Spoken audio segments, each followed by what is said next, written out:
Good afternoon, everyone. This is Simon Tupman, welcoming you all to the July 2023 edition of Law Chat, brought to you as normal by Moore Markhams, accountants and business advisors specializing in financial services to the legal profession. And it's my great pleasure today to welcome all the way from Melbourne, Carl White. And Carl was the founder of CX in Law, and he's currently a director with PwC Australia's Legal Transformation Division, New Law. And Carl's interest is very much around the issue of client experience. Carl, welcome to Law Chat. Thanks for joining us today. Thank you so much for having me. I'm really looking forward to the conversation, Yeah, Simon. It's a privilege to be talking you with know, you. it's great to see you. We caught up in Auckland just a few weeks ago, and we didn't really have much time for a chat. So I'm Yeah. really glad to have the opportunity to pick your brains, if you like, today, and learn a little bit more about from your experience about what people refer to as CX. I'm not a huge fan of acronyms, but it seems to have taken off this one as the client experience. And from I've your been partly responsible for that. Sorry, Simon. I know that's okay, but as I understand it, you know, there are an increasing number of people, yourself included, who are advocates for client experience. I don't know whether that's a euphemism for customer service, but from your perspective, I understand you see that being as very much a differentiator for law firms, particularly those who are working in a very competitive market. You know, I thought it might be good today to talk about some of the basic principles and the methods that you develop, because you've been in this field for about 20 years or so. But what I'm really fascinated to know is how you got into this field, because you're not a lawyer by training. You're from England, like myself originally, but I Yeah, understand you've got a background in the arts. yeah, that's right. I came to law later on. I was in my 30s, early 30s. But yeah, I was always very vocational when I was younger and studying. So I had a real strong interest in theatre arts and practice. So, I was doing things like I've brought up in Wales, so I was doing things like the South Glamorgan Youth Theatre and doing Bertolt Brecht plays and very focused on theatre production, both from a performance and acting point of view. But increasingly, I was really interested in the kind of backstage mechanics and how a production is created. So that's what I chose to focus on more and more. And I ended up going to Manchester University and studying theatre arts and practice. And then I had the opportunity to go to the Royal Academy of Dramatic Arts, aka RADA, in London, and spend a couple of years doing a stage management diploma. And then I worked in the theatre, both in the West End and abroad for a while, in that on the production side, but really interested in that kind of, how we put together a performance, and how we bring that to life for an audience. And I think there's some parallels, which I'm sure we'll get into later on, that kind of neatly describe what some of the things we need to be focusing on, or way of going about how we focus on client experience in law. So yeah, looking forward to talking a bit more about that. So tell me, how did you make the transformation from producing plays in the West End to working in the legal services sector? It was completely by accident. I really had no need at the time for any legal services, and I hadn't been working in law. What I was doing was buying an apartment in London, in the East End of London, Stratford, where the 2012 games were. And it was such a hot market, Simon, that there were people queuing for apartment deposits. So they put their deposit down. So I got there at 5:30 in the morning and off the tube, and I was number 6 in the queue, and number 7 in the queue was the head of learning and development at Ashurst. And she'd actually been sleeping in her car, by the way, overnight to get a spot in the queue. Stephanie was wonderful. And she basically said, so have you actually thought about applying some of this stuff, through a kind of a learning development lens, and in fact, perhaps into the legal environment? Why don't you come and speak with us? And so I did. And then I got a role at Ashurst as a learning development manager, working with lawyers and the business around core competencies and skills. And I was at Ashurst for 10 years doing that role. So it was an accident, but a happy one. And it was also a happy coincidence, so if not accident, that you ended up in Australia, isn't it? Yeah, yeah.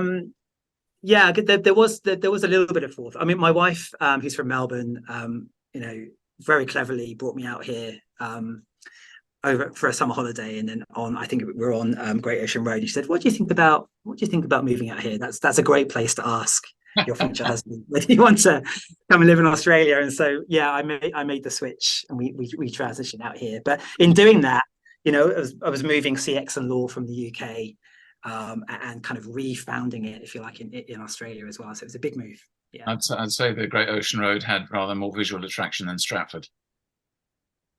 Yes.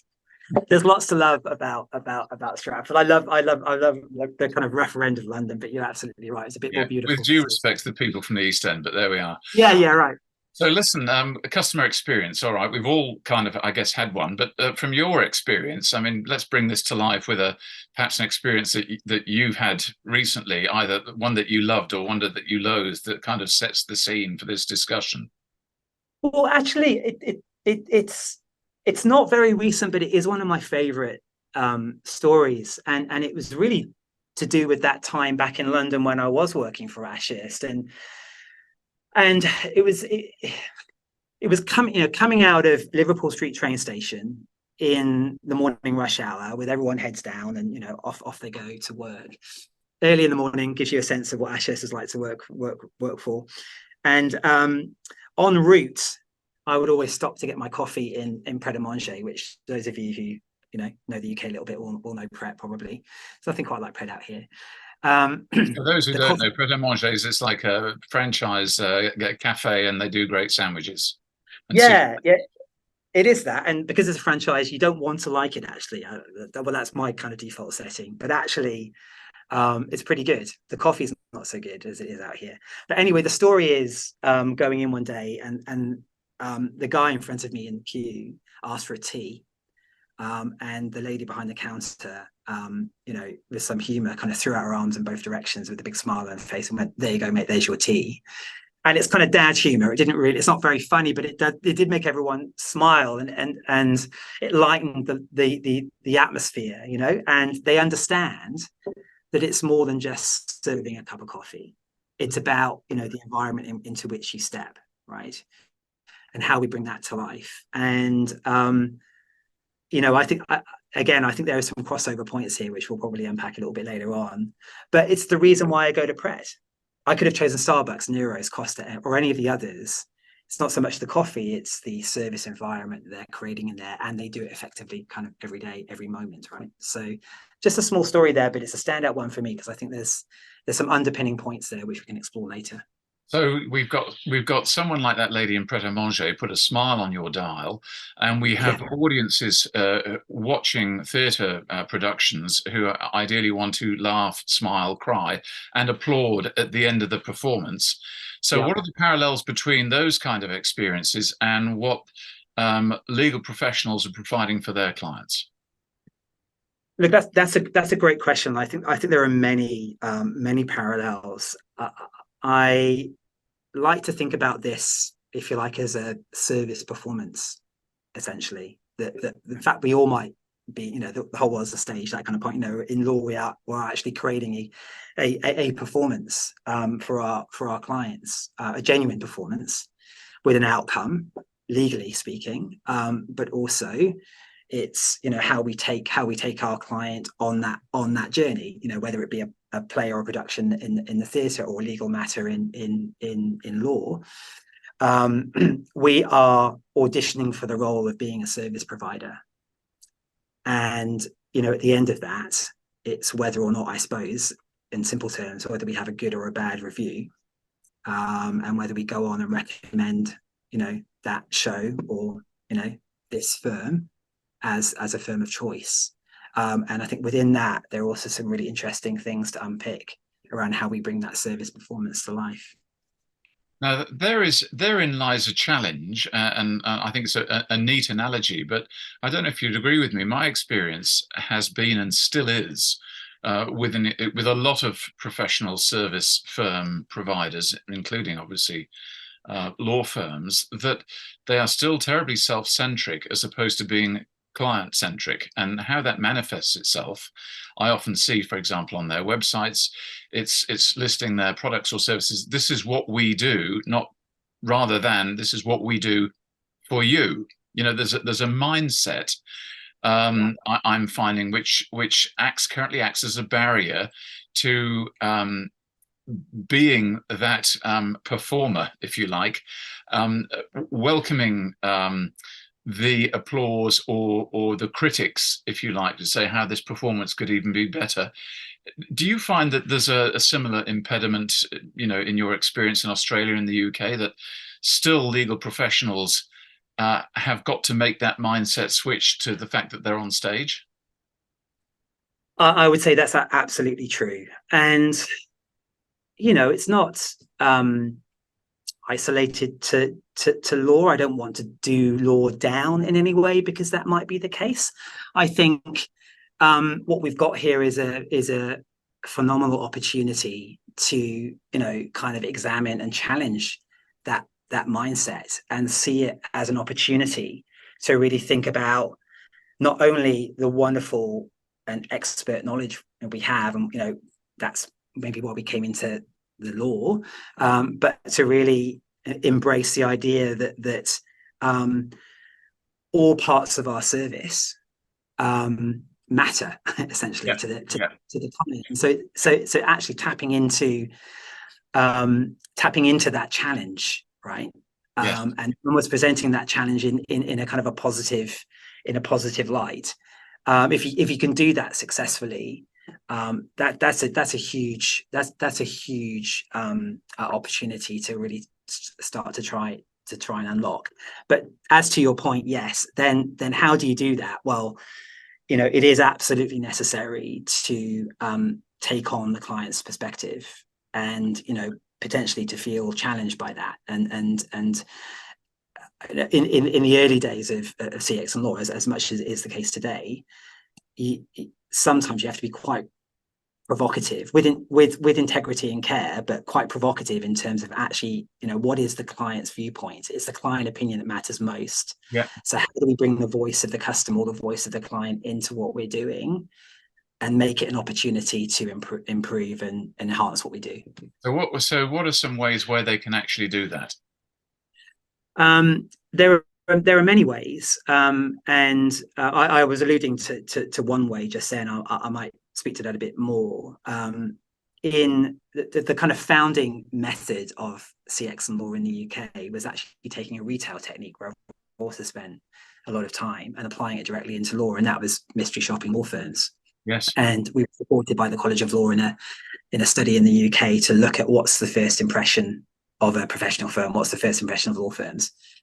And, it wasn't great in terms of those first contact points. And so almost like posing as though you are a client and this might not be relevant to all firms because it's kind of difficult to do with that's larger commercial firms. But, kind of posing as a client in that using that mystery shopping technique was a fantastic way just to experience. So when I call, what happens? Who do I speak to first and where do I go after that? How easy to do business is it? What kind of conversation do I have? What's the quality of that? Does the lawyer, for instance, pick up the phone with what? Or, oh, hello, it's Carl speaking. Or, how can I help? I understand you're calling about. It's how all of that comes to life in the moment. Do we look and sound as good as we actually are? Because we're not saying we're not good. We just need to look and sound as good as we actually are at all the key touch points in the matter. So, the mystery shopping is just one method. Of course, there's deploying a survey, there's client interviews, there's bringing the voice of staff into this as well, which is a very important aspect of this. How do we think we're doing? Where do we think we struggle? Where are we challenged in bringing it to life? So there's a lot there.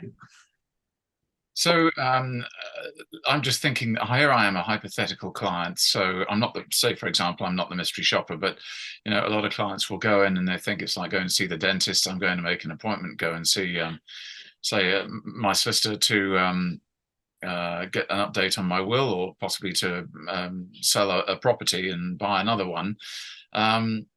What is it that's going to knock my socks off? Because my expectations probably aren't terribly high. I would imagine from your experience, you must have a few examples of firms that have actually gone the extra mile, done the pret-a-manger kind of thing. It might be holding their arms out and say, how lovely to see you, or some kind of surprise that when you go in there, that has people sitting back going, wow, that's different. Yeah, look, I think there's some concepts that are worth kind of entertaining here, which is, in what way do we offer care beyond the legal advice? In what way might we also be in the hospitality industry as much as we were in the legal advice industry? And when you start to look at things through that lens, and you start to, think about what might we borrow from other service sectors, it becomes quite interesting. And it can also be quite simple things. So again, that kind of, when we speak on the phone, it's that genuine interaction that you might have that demonstrates care and interest. How are you going? What prompted your call today? It's about asking those kind of open questions and so on. So it's really about the kind of quality of the interaction that stands out. It's about how that first contact is followed up. Thanks ever so much for calling us. Here are the main points. Looking forward to seeing you and so on. It's really thinking about all of those plus ones, if I could call them that, or marginal gains. And so this is really then kind of leads to a definition of client experience. It's all of the moments that add up or don't. Yeah. That from the perception from the client's perception either makes or breaks. Yeah. The legal experience. You said do we deliver? Yeah, sorry, Carl. I've got a slight delay on the line here at the moment, but sorry to interrupt. But you said something there that I thought was fascinating just now, and you were talking about, what business are we in? We just in the legal services business, or we're in the hospitality business. And I have met other, in fact, recently, earlier this week, I was talking to somebody in the financial planning business who said we also have teamed up with a travel agent. Looking at basically how diversified you might be, and almost providing, as he described it, a concierge service to our clients, the core of which happens to be around, in this case, legal services. Is that an example of experience? I think that's a great example. And in fact, I have worked with a firm that looked at Air New Zealand, an award-winning airline for hospitality, and asked themselves, what can we learn from a customer interaction point of view there?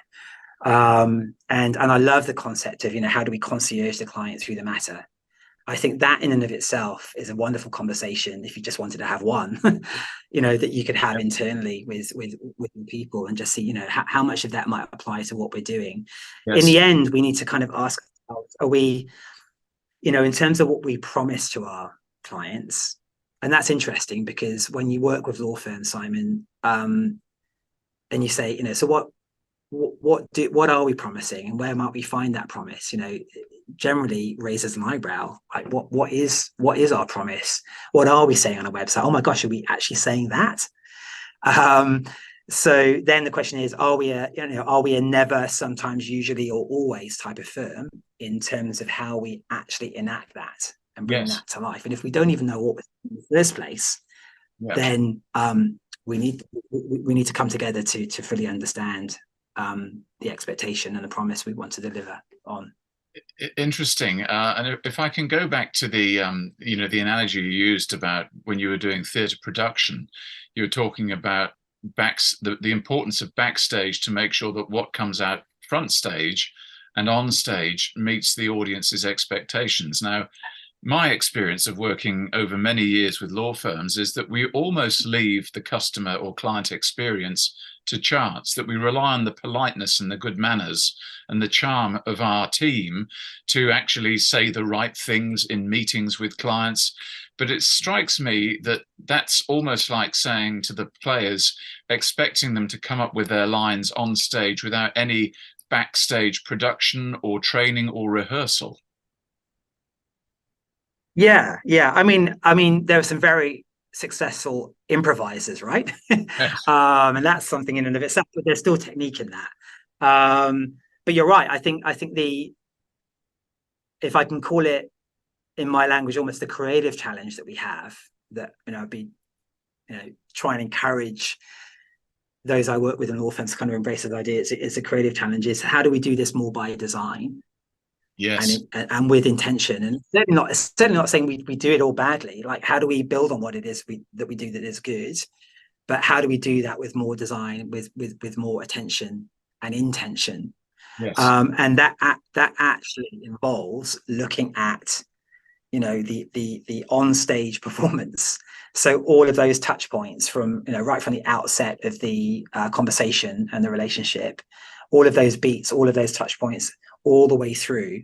Yes. And there are some core phases of start, middle, and end would be the most obvious ones of a Yes. piece of work that are all opportunities to either really just fulfill an expectation, to exceed an expectation and deliver what's desired, and to really shine. Or the opposite is absolutely possible, where you can actually be almost a service criminal in how badly you are communicating with or taking the client along that legal journey. So the onstage legal journey is like the onstage performance. Backstage, then there are some core parts: people, process, technology, data, some core building blocks of the backstage machinery that needs to be in place to make this really shine and make it sustainable. Can we explore some aspects of the backstage there that people watching or tuning in today saying, okay, so where do I make a start? I did a client survey a few years ago, but nothing really came of that. So what do you say to comments like that? Yeah, it's a good one, that. And so if we look at those four building blocks: people, process, technology, data, I suppose that's a data point there almost, isn't it? It's the client sentiment. And so and how we bring that into the business. So kind of goes without saying, it's really important to get that data into the business. We've discussed some methods earlier, but that can just then sit on the shelf. So really what we need to do is make that information kind of actionable, and we need to facilitate that information. We need to make it a part of the conversation internally. So there are ways and means of doing that, but what it does lead me to is probably one of the other building blocks here, which is the kind of people aspect of this, Simon. And you can't, it's kind of almost obvious to say it, but it's worth saying it. You can't have a phenomenal client experience without also focusing on, if I can describe it as, the employee experience as well, right? And actually using the focus on the client as an opportunity to also focus on your team, your people, your staff, partners, etc., and joining those two things up. And that's actually where, if I can say, that's where the magic happens. Yes. So it's using a focus on the client, trying to get client-centered through imagining and asking the client about their experience, but then connecting that with your people. Yes. And using it as an engagement tool, essentially. And that's where the people and service culture aspect comes in. And then I'll just briefly kind of hover over process and tech, because then we've got to enable it all, haven't we? We've got to make it easy for people to deliver. Yes. And that also will then show up on stage as well. So it's such an important part of this. It's human-centered, but technology and process enabled. So effectively, am I right in saying that in your role today with PwC in Australia, you're effectively you're still a stage producer. You're helping your clients put on a good production and get raving applause. Yeah, raving fans. I hope that's certainly my decision, actually, Simon, to take CX and law and bring it into PwC was by and large motivated by the idea that we can do a lot, or I could, through CX and law, do a lot around client experience, but actually it's then about how do we operationalize that client experience for a law firm or any legal business, so that it's easier, better, faster for everyone to deliver it within that business. And so we've obviously got some amazing tools at PwC, including now AI and so on, that can actually make this a much more seamless, connected an easier process to deliver in terms of CX. So, in terms of the applicability of CX, I would imagine it shouldn't make any difference in principle whether you're a large firm or a small firm. Would I be right? I think the principles are exactly the same. You're going to be looking at the same things. So, people, process, technology, and data, and you're going to be seeing, how can I? So what is it? What's my picture of success in terms of delivering to the clients who I want to deliver to? Yeah. How can I deliver more value to them? How can I get the voice of the client into the business? And then how do I actually create an opportunity, whether I have a small team or a larger team, to make that something that we all focus on, that we all engage in? And Yes. also in doing that, how do we work on our operating model and our ways of working so it all comes together well? So getting some help there with some of that or all of that is normally a good thing, because again, if nothing else, you want to get that kind of impartial data from around client sentiment into the business. And so there's a number of moving parts in there. So what I was getting at, you're touching on it right now, is if I'm in a partner in a 4-partner firm, I'm thinking this kind of makes sense to me, but who's going to implement this? Because I don't have the time, because I'm a senior partner and I'm billing 1,000 hours a year or whatever it might be. Is this an opportunity for that firm to actually either outsource this to someone like you, or is there a certain critical level where a firm might say, we're going to buy this expertise in-house and have someone specifically as a director of client experience overseeing our production? You are seeing among the larger firms now, obviously, heads of innovation and CX and innovation do go hand in hand. You're also seeing, the client experience director. We have those here at PwC. So yes, you are seeing that being taken in-house. In the middle, you are seeing, where there is resource and whether there's a desire to invest, that support around this should be sought out at all levels, and including the smaller firm level. I think the concept to start with is, we're all games makers in delivering the client experience, right? Regardless of your role within a firm. So it's really about how the start point and how you kind of access, everyone on your team, no matter how small or how large, and get them all thinking about this, adopting that mindset change, and maybe working on one or two things that actually is an enjoyable process to work on. Yes. And you begin to see those incremental changes, all those larger changes. So it's really about how you kind of access some of that, discretionary time, or that excitement around, a focus on CX. And you'd be surprised at how much you can actually do in limited time. Yes. And how much CX is just part of what you're doing anyway. It's not this whole other thing. It's inherent to what it is you are already doing. Yes. That it might be easier than harder for you to So actually it get sounds to me more like a refinement than reinventing the wheel. So if I'm saying, look, I really like some of the points that Carl's making, but it's totally uncoordinated and ad hoc in our firm. How do I get the ball rolling in a systematic way? Have you got any tips for our viewers and listeners today? Yes. So it's important to think about this. Look, just at top level, it's important to think about this actually being not just one thing. It's probably it needs to be a continual focus. So kind of starting there, and then what shape might this take across a period of time? So just kind of thinking about this as perhaps a project that you might want to undertake, and it's an ongoing project. But then it's typically as simple as just starting the conversation internally. How do we think we are doing? What information do we actually have about our clients? In what way might that have us think about, where we want to go, whether we're leveling up, whether we want to go further, what some of the opportunities for CX actually are, and beginning to surface some of that internally and starting that conversation. And that's where you might find that you begin to get, the champions or the green dots or those who really want to take this forward. And then it's really about working with those people typically to do that. But it's definitely about bringing in some information from clients about sentiment. It's about then starting the conversation internally. It's about thinking about probably a longer term investment would be the point.